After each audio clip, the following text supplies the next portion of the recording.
Hello and welcome to our YouTube channel guys. तो आज हम बात करने वाले हैं Rajasthan board mathematics class 10th के चैप्टर नंबर 8 ट्रिग्नोमेट्री के इंपॉर्टेंट क्वेश्चन की। ये चैप्टर बच्चों को बहुत हार्ड लगता है, तो इसी वजह से हम आपके सामने कुछ क्वेश्चंस हैं जो आपके बोर्ड एग्जाम के लिए मोस्ट इंपॉर्टेंट होंगे, उनके बारे में बात करने वाले हैं। इस चैप्टर से टोटल 8 मार्क्स के क्वेश्चन आते हैं, जिसमें से 5 आपके क्वेश्चन रहेंगे। एक एमसीक्यू होगा, एक फिल इन द ब्लैंक होगा, एक वेरी शॉर्ट टाइप होगा 2 नंबर का, और एक जो है वो आपका 4 नंबर का सीधा सीधा एक क्वेश्चन आने वाला है। और ये जो 4 नंबर का क्वेश्चन है, ये कई बार बुक से बाहर से भी आता है। लास्ट ईयर बुक के बाहर से क्वेश्चन थे। अब वो कहाँ से आते हैं, कैसे क्वेश्चन आएंगे, उसी के बारे में हम चर्चा करेंगे। तो 4 नंबर का जो क्वेश्चन है आपका बिल्कुल गलत नहीं होगा अगर आप वीडियो को पूरा देखते हैं तो। और इससे एक इम्पॉर्टेंट इन्फॉर्मेशन कि यहाँ पर हमने 1 से लेके टोटल 7 चैप्टर के इंपॉर्टेंट क्वेश्चन अपलोड कर दिए हैं। लिंक आपको डिस्क्रिप्शन में मिल जाएगा, आप सभी वीडियोस को देखें और अपनी तैयारी को बेहतर करें। चलिए बिना टाइम वेस्ट किए शुरू करते हैं। तो सबसे पहले क्वेश्चन नंबर 1 है, जिसमें एमसीक्यूज की हम बात करने वाले हैं। तो क्वेश्चन नंबर 1 है, in given right angle triangle ABC the value of cosec C. तो किसी भी राइट एंगल ट्राइंगल में आप अगर कोसेक की बात करते हैं तो इसमें आपको सबसे पहले ये वाला फॉर्मूला याद करना है, परपेंडिकुलर वाला, कि P B P upon H H B. Pandit Badri Prasad हर हर बोले। बाकी आपकी इच्छा है, आप जैसे चाहे वैसे बोले। पर इसमें जो क्वेश्चन है, इसमें आपको सेक कोसेक सी की वैल्यू दिया। कोसेक सी होता है एच अपॉन पी। तो एच यहाँ पर क्या हो जाएगा, ए सी, और पी हो जाएगा 4। तो ऑप्शन नंबर डी इसका करेक्ट आंसर हो जाएगा। बात करें अगले क्वेश्चन की, इसमें थीटा की वैल्यू आपको दे रखी है।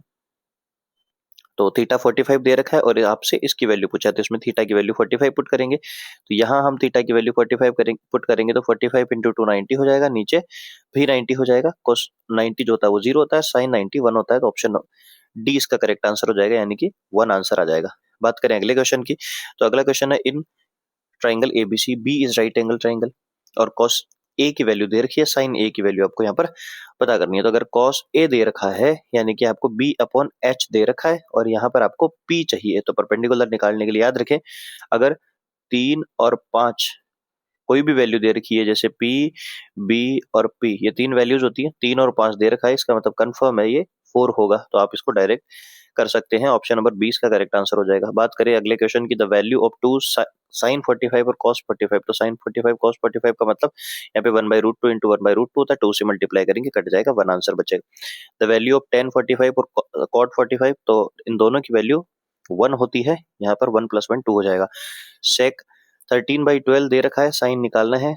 अभी ऊपर जिस टाइप से हमने परपेंडिकुलर वाले क्वेश्चन किया, उसी टाइप से आप इसको सॉल्व करें। बात करें क्वेश्चन नंबर 7 की, कोसेक स्क्वायर है, यहाँ पर याद रखें, थोड़ा सा यहाँ पर ध्यान दें कि cosec square 45 minus cot square 45। तो यहाँ पर इन दोनों की वैल्यू पुट करेंगे, आंसर आ जाएगा 1। आपको टेबल जरूर से आनी चाहिए, और टेबल में आपके किसी प्रकार की कोई प्रॉब्लम नहीं होनी चाहिए। नेक्स्ट क्वेश्चन है, the value of 1 + cot square 30। तो कॉट स्क्वायर 30, तो कॉट 30 की वैल्यू होती है √3, इसका स्क्वायर करेंगे 3 हो जाएगा, और 1 + 3 = 4 हो जाएगा। बात करें अगले क्वेश्चन की, तो 3 सेक 45 कॉस 45, तो इसमें वैल्यू पुट करेंगे, आंसर आ जाएगा। सभी क्वेश्चन ऐसे ही आपको एग्जाम में देखने को मिलने वाले हैं। बात करें क्वेश्चन नंबर 10, यहाँ पर साइन जो है वो दे रखा है, साइन ए की वैल्यू 1/2 है, तो यहाँ पर आपको 2 साइन ए कॉस ए की वैल्यू यहाँ पर पता करनी है। तो ए की वैल्यू, अगर साइन ए की वैल्यू 1/2 है, तो याद रखें ये जो 1/2 है साइन में कहाँ पर होता है, साइन 30 पे होता है। तो sine A is equal to sine 30 degree. यहाँ साइन से साइन चला गया, तो ए की वैल्यू आपके पास, ए की वैल्यू यहाँ कितनी आ जाएगी, 30 आ जाएगी, और इसमें वैल्यू पुट करेंगे तो आंसर आ जाएगा √3/2। किसी भी क्वेश्चन में कोई भी डाउट हो, आप कमेंट करके पूछ सकते हैं। और बाकी सभी एमसीक्यूज की बात करें तो आप यहाँ पर क्वेश्चंस को पढ़ सकते हैं। वीडियो ज्यादा लंबा होगा, इस वजह से मैं पेपर को स्लाइड कर रहा हूँ, आप अच्छे से इनको देखें और हर एक क्वेश्चन को आप सॉल्व करने की कोशिश करें। ध्यान दें कि हर एक क्वेश्चन आपके लिए मोस्ट इंपॉर्टेंट है, हर एक क्वेश्चन को आप प्रॉपर तरीके से सॉल्व करें। तो यहाँ पर ये जो 17 क्वेश्चन थे, ये आपके टोटल एमसीक्यूज होने वाले हैं। अब बात करते हैं फिल इन द ब्लैंक की। तो यहाँ पर सभी फिल इन द ब्लैंक यहाँ पर लिखे हुए हैं एक पेज में, आप इसका स्क्रीनशॉट ले सकते हैं। सभी के आंसर यहाँ प्रॉपर तरीके से लिखे हुए हैं। आप हर एक क्वेश्चन को सॉल्व करें, उसके बाद ही अपना आंसर जो है वो वेरीफाई करें। चलिए बात करते हैं, अब जो क्वेश्चन है वो लॉन्ग टाइप के क्वेश्चन आ जाएंगे। यहाँ पर आपको क्या करना है, इन सभी क्वेश्चन को ध्यान से पढ़कर आपको इसको सॉल्व करना है। तो सबसे पहला जो क्वेश्चन है, यहाँ पर लिखा हुआ है कि 8 cot theta is equal to 7 है, तो इसकी वैल्यू आपको पता करनी है। तो यहाँ पे आप कॉट थीटा की वैल्यू निकालेंगे और कॉट थीटा की वैल्यू निकाल के और इसमें पुट करेंगे। तो यहाँ आप चेक कर सकते हैं कि ये 1 यहाँ पे a प्लस बी और a माइनस बी का फॉर्मूला बन रहा है, नीचे भी a plus B a minus B का फॉर्मूला बन रहा है। तो a plus B a minus B क्या होता है, a square minus B square. यहाँ पे क्या हो जाएगा, 1 माइनस साइन स्क्वायर थीटा हो जाएगा ऊपर, और नीचे हो जाएगा 1 minus cos square theta. 1 minus sine square theta क्या होता है, कॉस स्क्वायर थीटा, और 1 minus cos square theta sine square theta होता है।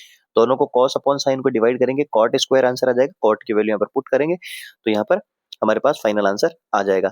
ऐसे ही ये जो सभी क्वेश्चन है आप इनको सभी को नोट करें अपनी और इनको सॉल्व करने की जरूर से कोशिश करें।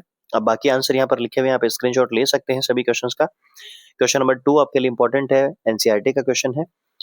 बाकी जितने भी क्वेश्चन है आप इनको खुद सॉल्व करें, और यहाँ पर अगर आप इनको चेक करना चाहें तो आप चेक कर सकते हैं। कुछ क्वेश्चन ऐसे हैं जो शॉर्ट तरीके से सॉल्व किए हुए हैं, तो यहाँ पर आप इन सभी को अच्छे से सॉल्व करें। क्वेश्चन नंबर 3, 4 यहाँ पर लिखे हुए हैं। ये जो क्वेश्चन है, ये जो 4th क्वेश्चन है, ये मोस्ट इंपॉर्टेंट क्वेश्चन रहेगा इस बार के लिए, क्योंकि 2 मार्क्स में ये क्वेश्चन अपने से पूछा जाता है। तो यहाँ पर लिखा हुआ है कि इफ 10a प्लस बी और 10a माइनस बी दे रखा है तो आपको a और b की वैल्यू फाइंड करनी है। तो एक क्वेश्चन यहाँ से बनेगी, एक क्वेश्चन यहाँ से बनेगी, दोनों को सॉल्व करना है। 45 और 15 डिग्री जो है वो a और b की वैल्यू आ जाएंगी। बात करें क्वेश्चन नंबर 5 की, तो ये क्वेश्चन भी अच्छा है क्वेश्चन। इसमें एक बात और आप याद रखें, कई बार क्वेश्चन में जो होता है वो थोड़ा सा कंफ्यूज करने के लिए यहाँ से रूट हटा के और यहाँ स्क्वायर लगा देता है और कहेगा कि इसको प्रूव करो। तो इसमें बिल्कुल भी कंफ्यूज नहीं होना है, आप सेम टू सेम इसी मेथड से आप इसको सॉल्व करें। बात करें क्वेश्चन नंबर 6 की, ये जो है ये वो क्वेश्चन है जो बुक के बाहर से होते हैं और बच्चे जो है वो अक्सर कंफ्यूज रहते हैं कि इस टाइप के क्वेश्चन हम कैसे सोल्व करें। तो साइन की पावर 6a और कॉस की पावर 6a लिखा है और इसको ये प्रूव करना है। तो हम इसको साइन की पावर जो 6 होती है इसको हम ये लिख सकते हैं, क्योंकि पावर से पावर मल्टीप्लाई होती है। यहाँ पर भी ये लिख सकते हैं और इसमें a cube plus B cube का फॉर्मूला अप्लाई कर देंगे। तो यहाँ पर ये फॉर्मूला जब हम अप्लाई करेंगे तो आएगा x plus Y X square plus Y square minus X Y.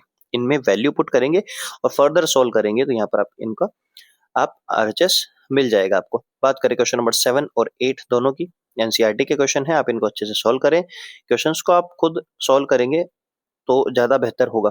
Question number 9 आपके लिए मोस्ट इंपॉर्टेंट क्वेश्चन रहेगा इस बार के लिए, आप इसको अच्छे से सोल्व करें। क्वेश्चन नंबर 9 के आने के चांसेस 4 नंबर में पूरे हैं।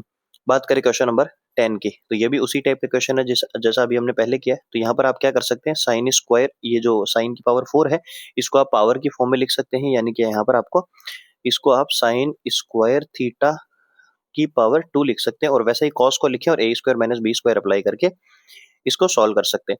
बात करें क्वेश्चन नंबर 11 की, ये एनसीईआरटी का क्वेश्चन है, मोस्ट इंपॉर्टेंट क्वेश्चन है, इस बार के लिए आने के पूरे चांसेस हैं। बात करें क्वेश्चन नंबर 12 और 13, दोनों ही क्वेश्चन बहुत बेहतरीन क्वेश्चन है, आप इनको एक अच्छे से सॉल्व करें और हर एक क्वेश्चन को लिख कर आप खुद ही सॉल्व करें। और ये हमारे ये आइडेंटिटीज है, और आपको टेबल यहाँ पर जो है वो टेबल जरूर से याद होनी चाहिए। तो ये एनसीईआरटी से और बाहर से बुक के जो भी क्वेश्चंस थे चैप्टर नंबर 8 के, जिसमें 8 नंबर आपके अच्छे से तैयार होंगे, आप इन सभी क्वेश्चंस को अच्छे से तैयार करें। और अगर किसी भी प्रकार का कोई भी डाउट हो आप कमेंट सेक्शन में पूछ सकते हैं, और अगर आपको और कोई दूसरी सब्जेक्ट का या फिर किसी मैथमेटिक्स में पर्टिकुलर चैप्टर के नोट्स या फिर कुछ इंपॉर्टेंट क्वेश्चन चाहिए तो भी आप कमेंट करके बता सकते हैं। चलिए, अगर आपको वीडियो अच्छा लगा तो प्लीज वीडियो को लाइक कीजिए, अपने दोस्तों के साथ शेयर कीजिए और चैनल को सब्सक्राइब करना ना भूले। मिलते हैं अगले वीडियो में, तब तक के लिए goodbye, best of luck.